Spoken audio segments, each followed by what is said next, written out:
I'm here in the heart of Pembrokeshire, a part of Wales that has relied on agriculture for centuries. During this film, we'll be speaking to farmers and their families about their way of life and the methods of farming that have evolved, some of which have disappeared altogether. We'll be following their anecdotes through the seasons.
Well, now we come to the most important ingredient of the day, which is the home brew. Mary's in charge, aren't you, Mary? Yeah.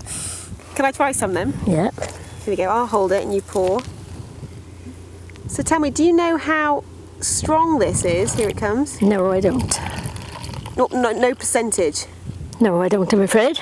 No one cares? But not really. And I suppose this was almost the sort of way of paying, if you like, or saying thank you to the men who'd come in the fields to work. Well, yeah, they had to have something to drink, see? And everybody seemed to like that. And it was really important. You couldn't have had all this work going on without giving them some beer. No. I'm going to try a little bit now then. It's nice, it's quite light, isn't it? Fruity. Yeah. I'll give it back to you to have a taste. Can you tell me what's in it? Yes, there's malt and sugar and hops and water. Any secret ingredients? After we've boiled it and it cools, we put barm in it to work. And that's all. How long have you been brewing it for them? 50 years or more.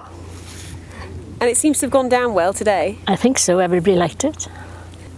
What I can't believe though is how the men didn't get dehydrated just drinking this, given the work was so hard.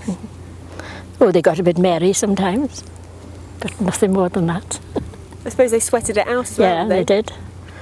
Well, I think it's about time you showed me how to make it, isn't it? Okay.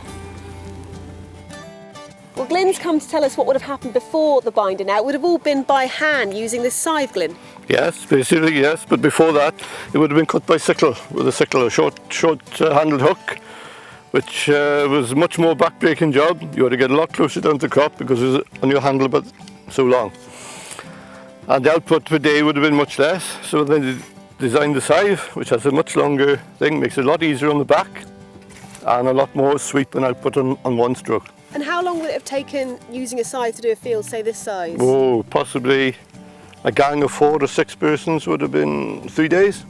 And it wasn't just cutting it, with the cut it would have been laid in a swath, and the women folk then had to come along and bind it and put in sheaves. That was the ladies' work, was putting in sheaves and putting in stucks, then 4 or 6 sheaves to a stuck to mature it in the sun then and dry. Could you show us how to use it then? Well, we'll have a go. Basically the main thing is to keep your blade flat. Edge or sharpness is very important. You always got a good whetstone and you keep it sharp. But you make a sweep and you try and keep your sweep flat as you go. And then your little swath of corn will end up there. But that's the thing. So here we go.